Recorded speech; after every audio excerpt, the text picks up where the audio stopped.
and green. Hope you guys show up for that. It's going to be a lot of fun. All right, let's segue into the deck tech that I was running yesterday. So I was very surprised yesterday because I actually went 10-0 with this list, which I never expected to do. Punt wrong day, yeah. See, this is how Shard needs to punt me now because I don't play duels anymore. He has to just punt me through me saying that something's a punt, and he has to take me up on it. Okay. So yeah, I was playing this on the ladder yesterday, and much to my surprise, this thing went 10-0. I was not expecting that. Do I think this is a tier 1 deck? I don't know. I think there is a plausible scenario where I could have gotten a bit lucky yesterday. I'm not going to say that if you build this deck, everything in your dreams is just going to go according to plan and you're going to win every game. It's not how it's going to happen. It's just how it happened to me because I got that Ninja luck. No Curious Obsession, I'm off it. You could run Curious Obsession, but here's the thing, you're trying to get Ascend, and I guess I'll get started into the deck tech. I am a little bit lucky because I do have subtract 5 wins for Ninja luck, yes. I do also have 4 Glacial Fortresses. I try to run just 2 Meandering Rivers because this is very much a deck where you want to have untapped land as early as turn 1. Untapped land on turn 1, let me tell you, is a big deal. And the reason why, and this is also why I'm running so many plains. Like normally, if there weren't so many white creatures on turn 1, then I would run a mana base, probably with a couple more islands in it. But the fact that I need to be playing my Skymarcher Aspirants on turn 1 sort of gives me this mana base that's 50-50, because this card is that important in the matchup. Skymarcher Aspirant, very, very clutch. So what you generally want to do is you want to play your Aspirants turn 1. That's why I have enough planes in there to reliably go for that. And turn 2, you're already getting 2 damage in, so if you're on the play, you're already going to be pressuring their life total. And the thing with this deck is it does go for Ascend. And you'll notice that every single card in this deck, every single card, there is not a single card that doesn't go for Ascend. Everything helps. There's no counterspells in this deck, which is scary because, you know, you can't counter things. But you want to get Ascend. You want your Skymarcher Aspirant to have flying. Because once it has flying, your favorable winds turns this into a machine. Your Skymarcher Aspirant is already, presumably it's already pressured them a little bit by this point in the game. So your favorable winds, you get the City's Blessing, you have this enormous flyer, and let me tell you, that's why Legion's Landing is such a good card. I get the City's Blessing a lot easier than you might think. Legion's Landing gives you 2 permanents, and it gives you lifelinking bodies that can chump, you know? So, it's already a flyer deck. I already have Workite Marauder to try and get through, and make sure that I can attack with 3 creatures. And Workite Marauder stops flyers.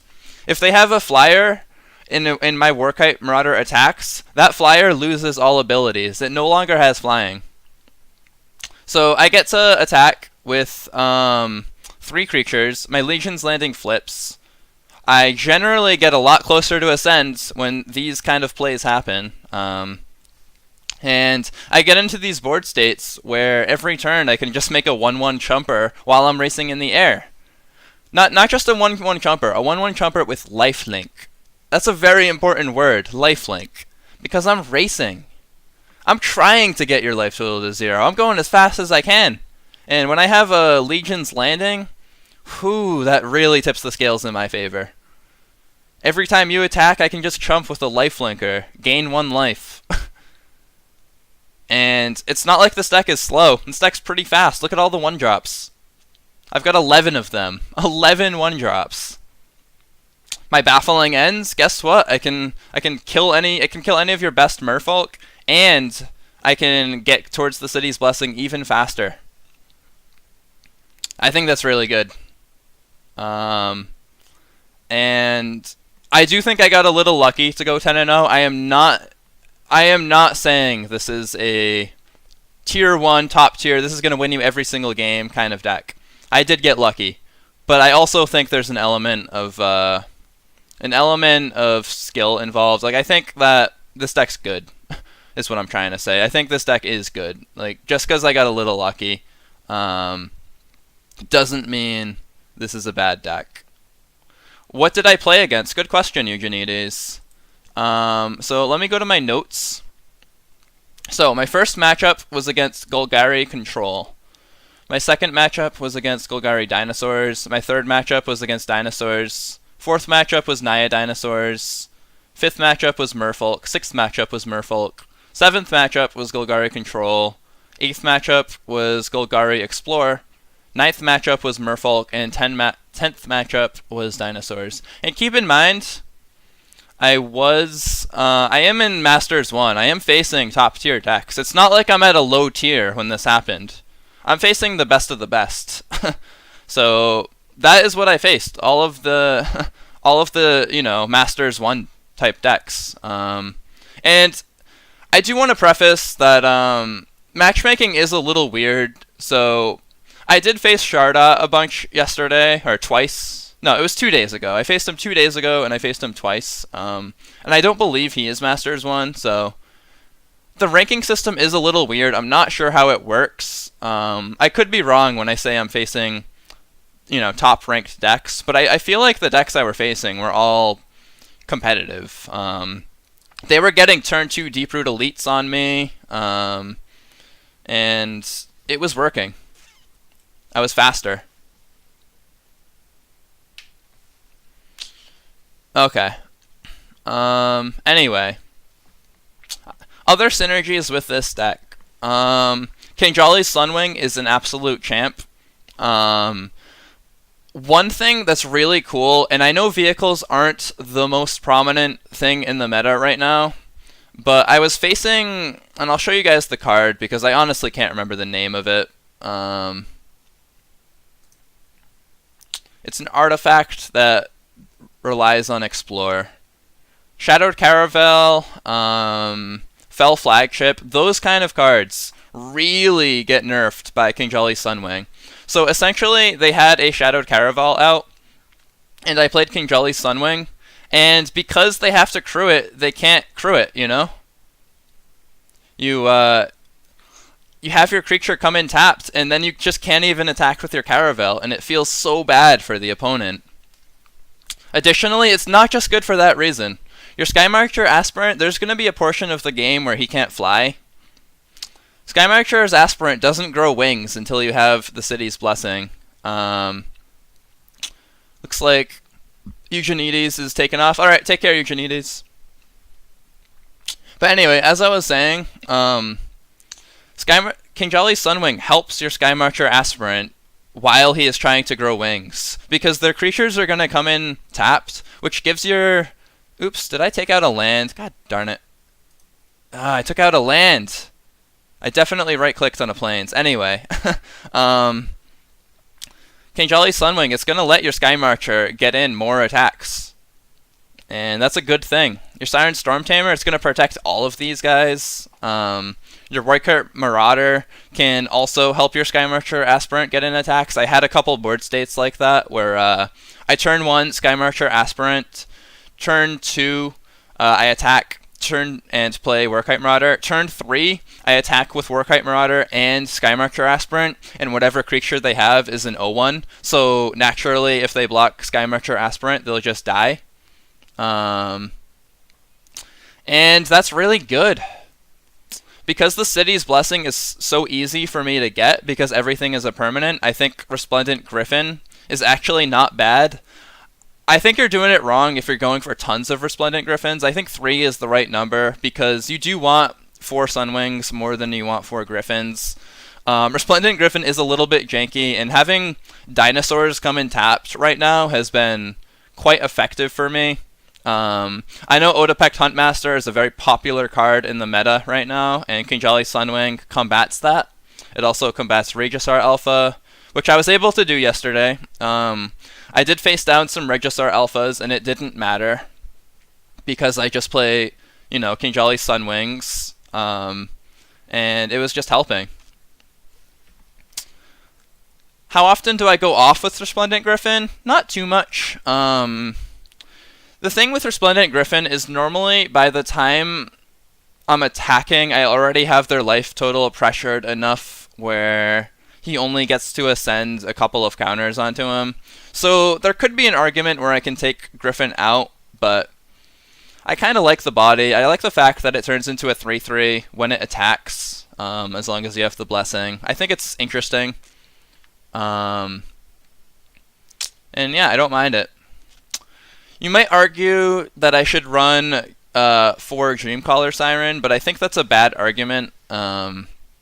I think 2 Dreamcaller Siren is actually the correct number, because I am running 22 land. The land count is quite low for this deck. You don't want to be sitting with multiple Dreamcaller Sirens in your hand, not being able to cast them. So it's kind of just a card that I throw in at the top of the curve, and generally it'll just win the game if you can get it out. But you don't want too many of them. I think that's a trap. And if you run this as a 4 of, there's just going to be enough board states where you get punished for it, and you're going to lose a substantial number of your games as a result. But yeah, I guess the general theme of the deck is your flyers have evasion, your Legion's Landing flips, your favorable winds just benefits your Skymarcher aspirants, and basically your entire board. And it gets to be an explosive curve. Like, you gotta consider, like, say I get Skymarcher Aspirant, I'm dealing 2 damage on turn 2, and this is on the play, by the way. I know it would be worse on the draw. Turn 2, I play Warkite Marauder, I deal 4 damage. Turn 3, I play Kinjali Sunwing, I deal 4 damage. Turn 4, I can set up like 2 favorable winds, or I can set up a favorable winds and a baffling end. I can set up a favorable winds and a Kitesail Corsair. Like, there's a lot of sexy turns that I've gotten with this deck because of how cheap it is. You're able to do what they call the Dream of Magic, where you play 2 spells in 1 turn, and it's not that hard to do that when you have this many 2-drops and this many 1-drops in the deck. Like, you really are able to cast 2 spells in 1 turn very frequently. And that's part of the joy of Magic, is being able to do those things. And I think this deck does a good job of it, because you have enough 2-drops, enough 1-drops, where you're able to have these turns very consistently. I think Baffling End is just an excellent card for this deck. You just hose down Merfolk, you hose down Odapect Huntmasters, you hose down Drover the Mighties, you hose down a lot. You hose down Ranging Raptors, and they don't even draw a card, They don't draw a card when you hose those things down. Or you could even attack with Warkite Marauder, and the Ranging Raptors would lose its ability, and it would turn into an 0-1. So if they blocked, Skymarch Aspirant would just kill it, and they wouldn't even get a land for their problems. You have Siren Stormtamer to protect against removal and stomp and the like. And yeah, that's pretty much the deck. It's just a racing deck. Like, you really try to get out as fast as you can, and I've liked it a lot. Golgari is obviously the deck for me to beat, so any deck that's good at beating red-green and black-green will give me over 50% win rate, even if it loses to everything else. I think Merfolk is the deck to beat, and I've actually done a great job against Merfolk. The thing is, I think this deck is a lot faster than Merfolk. Merfolk doesn't have reach. And if I just get these timely Baffling Ends in, and Kinjali Sunwing, by the way, Kamena really gets nerfed by Kinjali Sunwing. Like, he can't just automatically tap 5 Merfolk down, put +1 counters on everything. Kinjali Sunwing gets in the way of that plan as they come into the battlefield. Baffling End deals with just about any Merfolk. Flying, just almost all of the Merfolks that people play don't have flying. So I feel like this deck has had a decent matchup against Merfolk thus far. I still think there's probably bonkers Merfolk curves, especially on the play, where my deck will just get crushed. So there is an element of luck. I definitely had the RNG gods on my side yesterday. Not gonna say I curved out every game. I had a couple awkward curves in there, but I just stuck through them and managed to navigate my way to a win nonetheless. And normally what I do with this deck is there's going to be like a certain turn in the game where I just slam 2 favorable wins and there's nothing they can do because I'll just have too much power and toughness and I'll alpha strike them and they go down to 0 and the deck's fast. Like you can do that at pretty frequently because of how fast the deck is. Like you'll just have 4 flyers and then you play 2 favorable wins or something, or even 1 favorable wins. But I like it. You've only faced 17% Merfolk, though I really do feel what I face varies depending on what I play. It's likely not true, but what I've met is rather different for my different decks. I'll tell you based on my experience, and I know I don't have a chart like you or CGB, but from my experience, Dinos and Merfolk, and there are a lot of red-green players that are trying to make it work. I have not found it to be wildly successful against me. I think that black green decks aren't really in a good spot right now.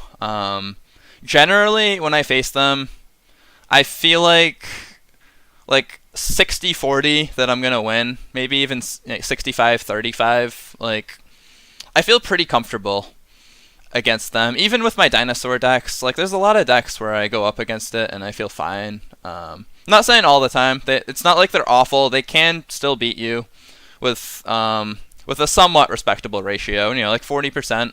But yeah, I think that Dinos and Merfolk, they're generally what I face the most. I do face a lot of Jund lists nowadays too. People are trying to make that work.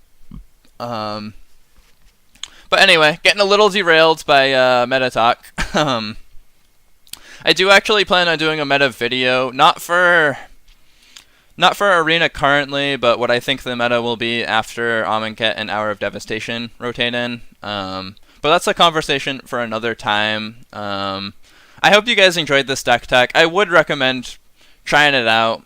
I think it's pretty fun, and yeah, it wins games, that's for sure.